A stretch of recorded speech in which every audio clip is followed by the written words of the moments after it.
Good morning, everyone. Myself, Professor Sandeep Sawant. First of all, I welcome and congratulations to all second year student for coming in second year. Now we will going to study third semester subject mechanical working drawing course code 22341. There is a 70 marks theory exam end semester exam and 30 mark progressive assessment for theory. Total is 100 and practical end semester exam 50 marks, which is a internal exam, and progressive assessment which is based on sheets, which is 50 marks. Total practical marks is 100 and theory and practical total subject marks is 200. Now we will discuss the detailed unit wise introduction. First of all,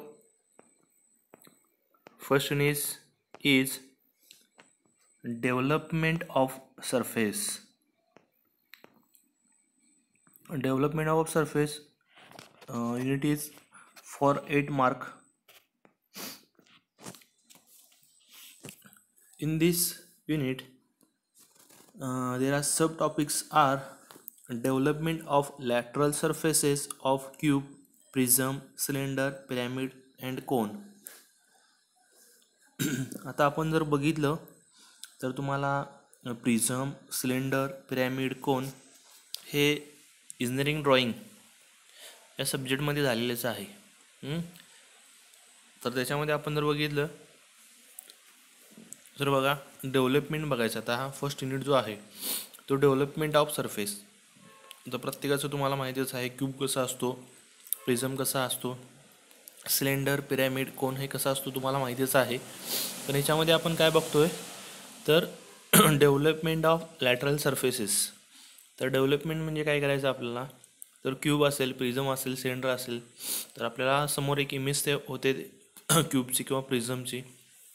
मग तुमचा triangular prism समजा असेल आणि तो development करायचा म्हणजे काय असेल, तो फक्त आपल्याला काय करायचा आहे, एखाद्या प्लेन सरफेसवरती आपल्याला तो ओपन करायचा आहे प्रत्येक सीट्स.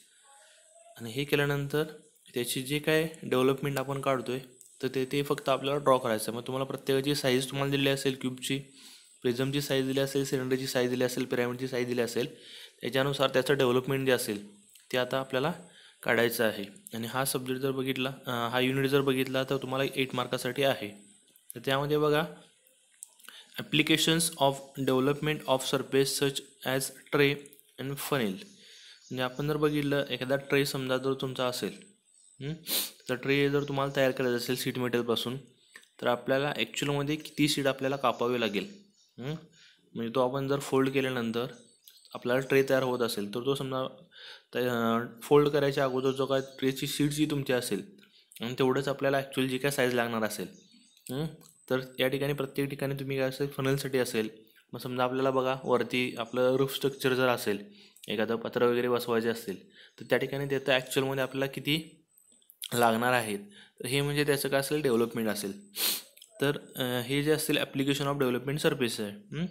मग ह्याचे डिटेल्स जे आहे ते आपण जे युनिट स्टार्ट करतो त्यावेळेला आपण बघणारच आहे. तर हा चॅप्टर जो आहे तो तुम्हाला 8 मार्कासाठी आहे, युनिट नंबर 1. त्यानंतर नेक्स्ट बघा unit number 2, intersection of solid. आता इंटरसेक्शन ऑफ सॉलिड जो आहे तो तुम्हाला दिलेला आहे फॉर 14 मार्क्स. आता इंटरसेक्शन जे आहे तर त्यामध्ये बघा वरती जे का तुम्ही डेव्हलपमेंट ऑफ सर्फेसेस बघताय त्याच्यामध्ये प्रिझम असेल, सिलेंडर असेल, पिरॅमिड असेल, कोन असेल, तर हा तुम्हाला एक सिंगल ऑब्जेक्ट दिलेला आहे. आता इंटरसेक्शनमध्ये काय असेल तर समजा एकच ऑब्जेक्ट तुमचा आहे आणि तो दुसऱ्या ऑब्जेक्टमध्ये काय केलेला आहे, इंटरसेक्ट जर झालेला असेल तर त्याला आपण इंटरसेक्शन ऑफ सॉलिड्स आपण म्हणतोय. मग आता हे इंटरसेक्शन जे आहे तर हे आपण कुठं कुठं बघतो बघा, curve of intersection of surface of the regular solids in following cases. तर त्यामध्ये बघा दोन जर काय असतील तुमचे सॉलिड्स किंवा ऑब्जेक्ट आपण त्याला म्हणतोय. जर इंटरसेक्शन जर झाले तर त्याच्यामध्ये काय असेल, इंटरसेक्शन झालेल्या ठिकाणी तिथं काय कर्व ऑफ इंटरसेक्शन तयार होतो. आणि तो कसा असेल आणि तो वेगवेगळ्या केसेसमध्ये आपल्याला बघायचा आहे. तर त्यामध्ये बघा प्रिझम विथ प्रिझम. त्याच्यामध्ये प्रिझम जर बघितले तर तुम्हाला वेगवेगळे आहेत. म्हणजे तुमचा ट्रायंग्युलर प्रिझम असेल, त्यानंतर स्क्वेअर प्रिझम असेल, पेंटागोनल प्रिझम तुमचा असेल. हे प्रिझम जे असणार आहे तर त्यामध्ये बघा तुम्हाला काय दिलेलं आहे, ट्रायंग्युलर अँड स्क्वेअर प्रिझम हे एवढंच दिलेलं आहे. तर त्यामध्ये काय करतो आपण, प्रिझम विथ प्रिझम म्हणजे काय असेल, एक ट्रायंग्युलर प्रिझम असेल, त्या ट्रायंग्युलर प्रिझममध्ये दुसरा ट्रायंग्युलर प्रिझम असेल तो इंटरसेक्ट असेल, किंवा एक ट्रायंग्युलर प्रिझम असेल आणि दुसरा असेल तुमचा स्क्वेअर प्रिझम असेल, तो इंटरसेक्ट असेल. आणि हा इंटरसेक्ट झाल्यानंतर त्याच्यामध्ये कर्व ऑफ इंटरसेक्शन जो असेल तो आपल्याला ड्रॉ करायचा आहे. मग एक समजा तुमचा कसा असेल, व्हर्टिकल असेल, दुसरा असेल तो हॉरिझॉन्टली असेल. तर त्यामध्ये आपल्याला त्याच्या काय करायचं आहे, तर कर्व ऑफ इंटरसेक्शन जो असेल तो आपल्याला ड्रॉ करायचा आहे. त्यानंतर बघा सिलेंडर विथ सिलेंडर. एखादं सिलेंडर व्हर्टिकल आहे, हॉरिझॉन्टल पण सिलेंडर असेल त्याच्यामध्ये. त्यानंतर बघा square prism with cylinder when case दिलेला आहे. First the axis are at 90 degree and bisecting. म्हणजे स्क्वेअर प्रिझममध्ये काय असेल, व्हर्टिकल स्क्वेअर प्रिझम आहे समजा, तर हॉरिझॉन्टली सिलेंडर त्याच्यामध्ये इंटरसेक्ट आहे आणि त्याचा ॲक्सिस कसं दिलेला आहे, बरोबर 90 डिग्रीमध्ये दिलेला आहे, बायसेक्टिंग दिलेलं आहे. त्यानंतर बघा सेकंड केसमध्ये the axis are at 90 degree and offset. म्हणजे त्याचा ॲक्सिस बरोबर कसा आहे, 90 डिग्रीमध्ये आहे. म्हणजे एक आहे व्हर्टिकली, दुसरा असेल तो हॉरिझॉन्टली आहे आणि तो कसा आहे ऑफसेट आहे. म्हणजे बायसेक्टिंग म्हणजे काय असेल, बरोबर सेंटरला असेल. म्हणजे एखादी साईज समजा 70 जर असेल व्हर्टिकल प्रिझमची, हॉरिझॉन्टल सिलेंडरची समजा 70 जर असेल, तो 35ला म्हणजे काय असेल सेंटरला तो काय असेल त्याच्यामध्ये बायसेक्ट करणार आहे. आणि ऑफसेट म्हणजे काय असेल, व्हर्टिकल सिलेंडरची समजा साईज तुमची किती असेल, ॲक्सिस तिचा असेल तो 35 जर असेल सेंटर, तर त्याच्यावरती काय असेल तो ऑफसेट्स असेल. म्हणजे तो याचा ॲक्सिस किंवा त्याचा ऑफसेट कोणता तरी ॲक्सिस जो असेल तो ऑफसेटला आहे. आणि त्यानंतर बघा cylinder with cone. Cylinder with कोनमध्ये बघा when axis of cylinder is parallel to both the reference plane. त्याचे दोन्हीचे पण काय असणार आहे, ॲक्सिस असणार आहे, रेफरन्स प्लेनला कसे असणार आहेत, पॅरलल असणार आहेत. Cone resting on base on HP with axis intersecting and by offset from axis of cylinder. मग त्यामध्ये काय असेल, ॲक्सिस इंटरसेक्टिंग असेल आणि offset from axis of cylinder असणार आहे. मग याच्यामध्ये काय बघतो बघा, तर सिलेंडर विथ कोन आणि प्रिझम विथ प्रिझम. तर हे तुम्हाला काय दिलेलं आहे, याच्यामध्ये दोन जे असतील त्याच्यामध्ये इंटरसेक्शन दिलेलं आहे. आता इंटरसेक्शन कशासाठी बघतोय आपण, तर त्यामध्ये बघा एखादा ऑब्जेक्ट दुसऱ्या याच्यामध्ये ऑब्जेक्ट इंटरसेक्ट झाल्यानंतर आपल्याला त्याचा व्ह्यू आपल्याला कसा दिसेल. कारण की तुम्ही आता कंपनीमध्ये गेला तर त्यामध्ये आपण जर बघितलं तर ऑब्जेक्ट जे असेल, म्हणजे एखादा पार्ट दुसऱ्या पार्टमध्ये काय करतो आपण इंटरसेक्ट करतो किंवा हे होतं. मग तो फिट केल्यानंतर त्याचा आपल्याला इंटरसेक्शन व्ह्यू कसा दिसेल तो आपण याच्यामध्ये काढतोय. त्यानंतर नेक्स्ट बघा कन्व्हेन्शनल रिप्रेझेंटेशन. तर कन्व्हेन्शनल रिप्रेझेंटेशन जो आहे तर तो बघा याच्यामध्ये काय काय दिलेलं आहे. फर्स्ट तर हा जर चॅप्टर आपण बघितले तर तो 6 मार्कासाठी आहे. मोस्टली याच्यामध्ये जर आपण बघितले तर तुम्हाला सिम्बॉल जे आहे ते सिम्बॉल विचारतात. मग त्यामध्ये बघा conventional breaks in pipe, rod and shaft. आता कन्व्हेन्शनल ब्रेक्स, आता कन्व्हेन्शनल रिप्रेझेंटेशनमध्ये आपण जर बघितलं तर याच्यामध्ये मोस्टली तुम्हाला काय असेल, कन्व्हेन्शनल रिप्रेझेंटेशनमध्ये आपण म्हणतो सिम्बॉलमध्ये. म्हणजे समजा ॲक्च्युअलमध्ये आपल्याला एखाद्या प्लंबिंगसाठी एखादी पाईप जर ड्रॉ करायची असेल तर तुम्हाला त्याचा सिम्बॉल जो असेल, म्हणजे त्या ठिकाणी कुठला तुमचा टी सेक्शन आहे किंवा तुमचा क्रॉस सेक्शन आहे, हे वेगळे सेक्शन जे आहेत तर तुम्हाला त्याचे सिम्बॉल जो असेल ते तुम्हाला तिथे दिलेला आहे. त्याच्यानुसार आपण आयडेंटिफाय करू शकतो की हा कुठला पाईप आहे, म्हणजे त्या ठिकाणी जॉईंट कसा आहे. तर हे वेगवेगळे जे असणार आहेत तर convention breaks in pipe, rod and shaft. मग शाफ्टसाठी तुमचं कन्व्हेन्शन कसं असणार आहे, पाईपसाठी कसं असणार आहे, रॉडसाठी कसं असणार आहे, हे आपल्याला दिलेलं आहे. त्यानंतर नेक्स्ट बघायच्यामध्ये आहे तुम्हाला conventional representation of common features. आता कॉमन फीचर जर बघितलं तर कॉमन फीचर कुठले कुठले आहेत बघा, like slotted head, radial rib, knurling, serrated shaft, splined shaft, ratchet and pinion, repeated parts, square on shaft, hole on circular pitch, internal and external thread. आता हे जे असणार आहे कॉमन फीचर्स तर हेचे पण तुम्हाला काय दिलेलं आहे, कन्व्हेन्शनल रिप्रेझेंटेशन दिलेलं आहे. म्हणजे ॲक्च्युअलमध्ये काय असेल स्प्लायनड शाफ्ट म्हणजे कसा असेल, म्हणजे यामध्ये काय असेल तुमचा आपण जसं म्हणतो ह्याच्यामध्ये गिअर जसं तुम्ही बघितलेला आहे त्या गिअरसारखा तुमचा स्प्लायनड शाफ्ट असणार आहे त्याच्या पूर्ण याच्यावरती. मग तो आपल्याला कसा ड्रॉ करायचा आहे त्याचं कन्व्हेन्शन रिबर्डेशन जे असेल तर हे आहे. म्हणजे टोटली आपण काय करतो याच्यामध्ये गिअर जर आपल्याला असेल तर पूर्ण त्याच्यावरती टीथ असतात, फक्त शॉर्टमध्ये आपण करतो त्याच्यामध्ये 3-4 टीथ काढतोय आणि तो म्हणजे काय असेल तुमचा कन्व्हेन्शन रिबर्डेशन असणार आहे. सेम असेच आपल्याला काय असेल कॉमन फीचर्स जे असणार आहेत त्याचं कन्व्हेन्शनल रिप्रेझेंटेशन आपल्याला काढायचं आहे. त्यानंतर नेक्स्ट आहे conventional representation of standard parts like ball and roller bearing gears and spring. त्याच्यामध्ये बघा कन्व्हेन्शनल रिप्रेझेंटेशन असणार आहे कॉमन स्टँडर्ड पार्ट्स जे असणार आहे कुठलं ball and roller bearing.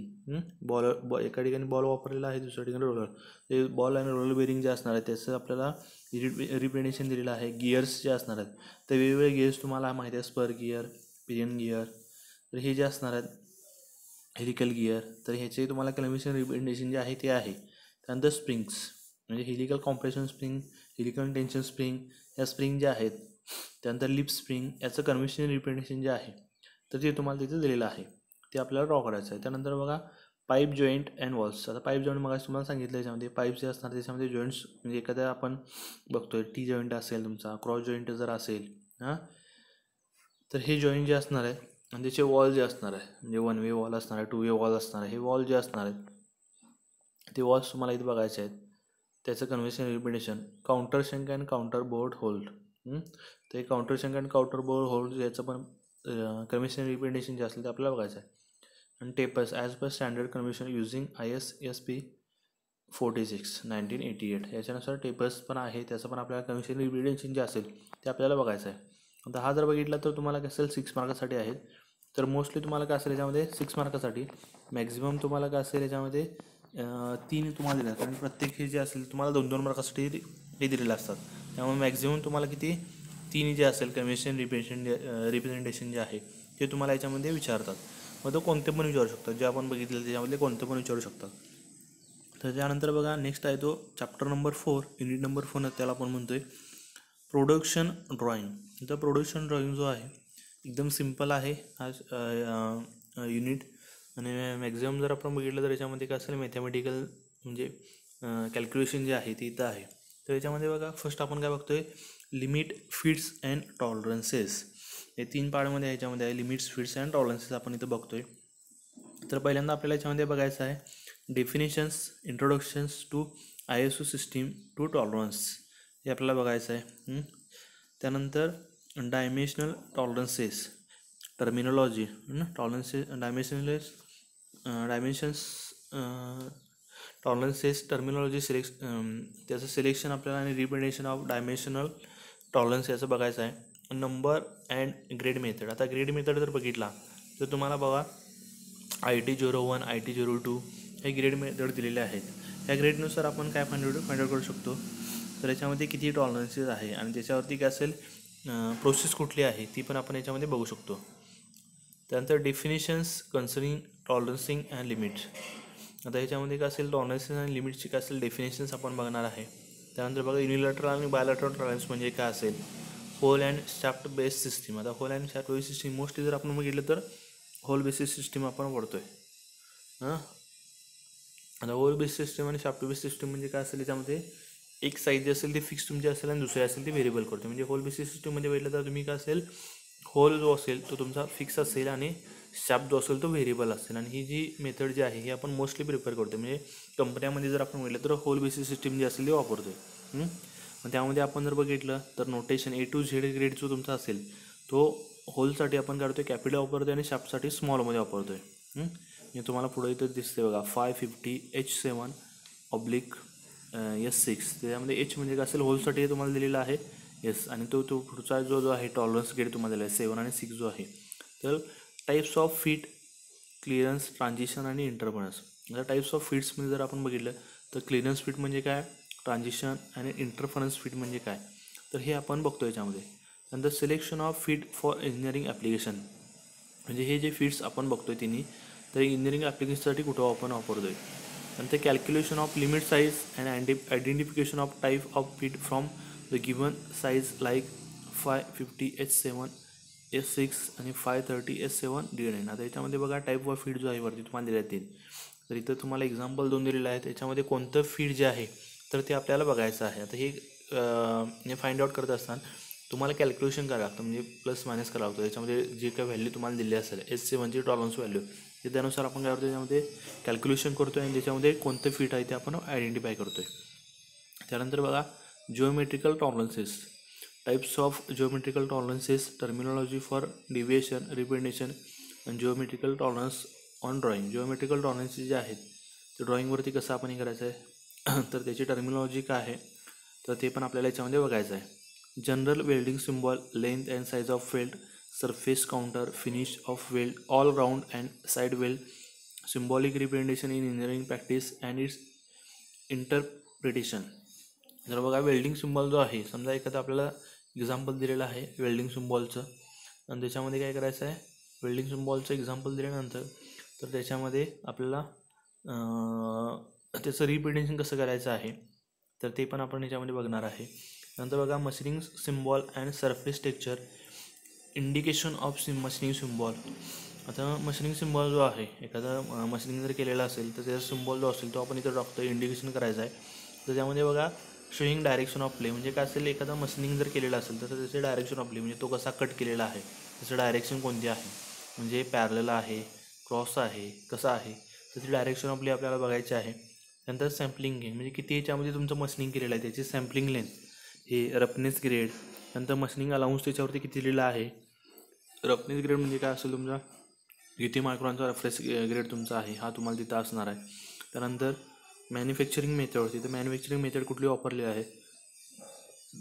Representation of surface roughness on drawing, त्याचं रिप्रेझेंटेशन आपण कसं करतो आहे ड्रॉइंगवरती तर हे आपल्याला बघायचं आहे. म्हणजे मशीनिंग सिम्बॉल जो असेल त्याचं इंडिकेशन जे असेल ते आपल्याला टोटल बघायचं आहे. आणि हा युनिट नंबर 4 जो आहे हा पण तुमचा एकदम सिम्पल आहे, हा तुम्हाला दिलेला आहे 10 मार्क्ससाठी.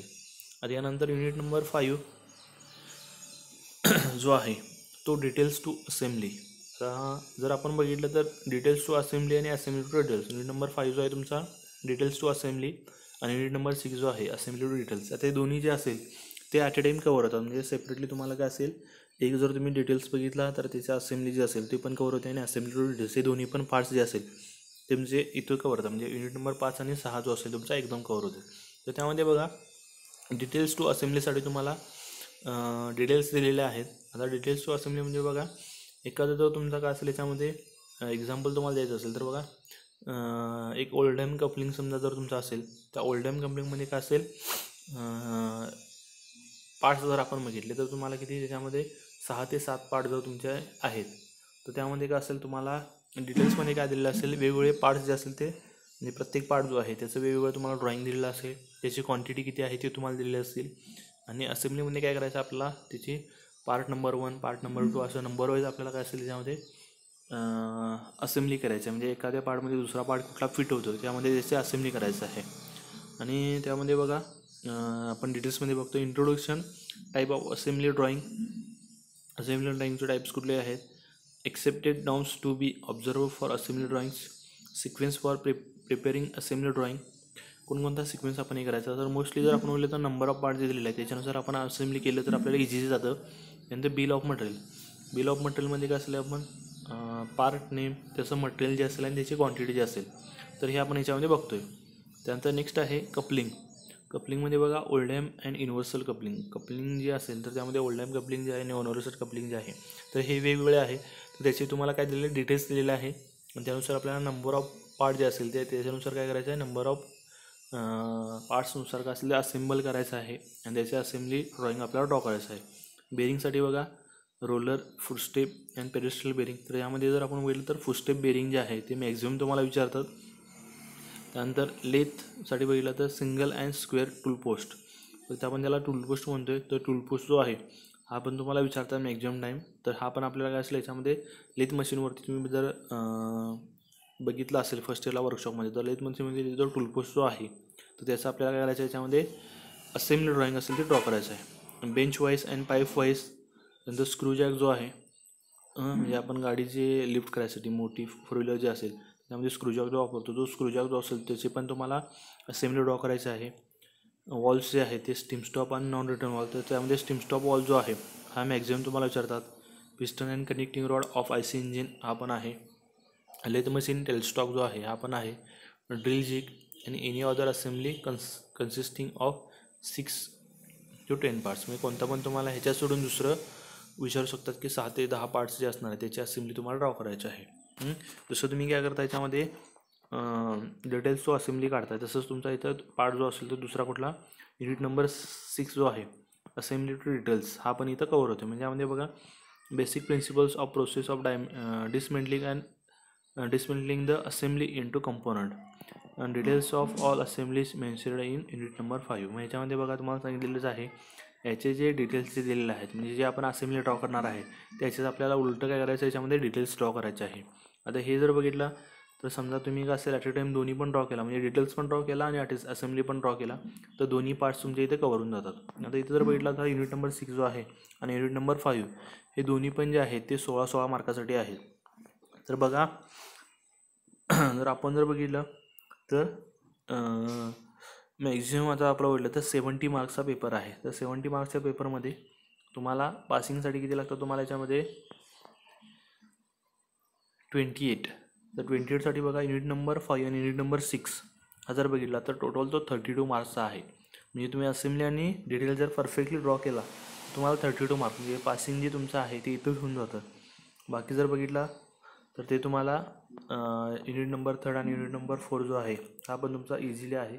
फक्त त्यामध्ये काय असेल तुम्हाला प्रॅक्टिस जे लागणार आहे त्याच्यासाठी तर युनिट नंबर 1 आणि युनिट नंबर 2साठी कारण ते थोडंसं इमॅजिनेशन आहे तर या ठिकाणी तुम्हाला काय असणार आहे प्रॅक्टिस गरजेची आहे. मोस्टली जर आपण बघितलं तर तुम्हाला काय असेल प्रॅक्टिस जे करायचं आहे ते आहे. तर यानंतर बघा इथं आपल्याला दिलं आहे seat number 1 seat number 2 seat number 3 seat number 4 seat number 5 आणि सीट नंबर 6 जे आहे. तर हे जर बघितलं तर तुम्हाला जसं तुमचे चॅप्टर वाईज आहेत म्हणजे पहिल्यांदा आपली सीट जी घ्यायची आहे ती कुठल्याही डेव्हलपमेंट ऑफ सरफेसवरची घ्यायची आहे. त्यानंतर दुसरं बघा इंटरसेक्शन ऑफ सॉलिड. त्यानंतर थर्ड जे आहे ते कन्व्हर्शन रिप्रेझेंटेशन. फोर्थ जी आहे ती जिओमेट्रिकल टॉलरन्सेस म्हणजे प्रोडक्शन ड्रॉइंगवरती घ्यायचे आहे. आणि त्यानंतर सीट नंबर 5 जे कुठले आहे डिटेल्स टू असेंब्ली आणि सीट नंबर 6 जी आहे तर ती कुठली आहे असेंब्ली टू डिटेल्स.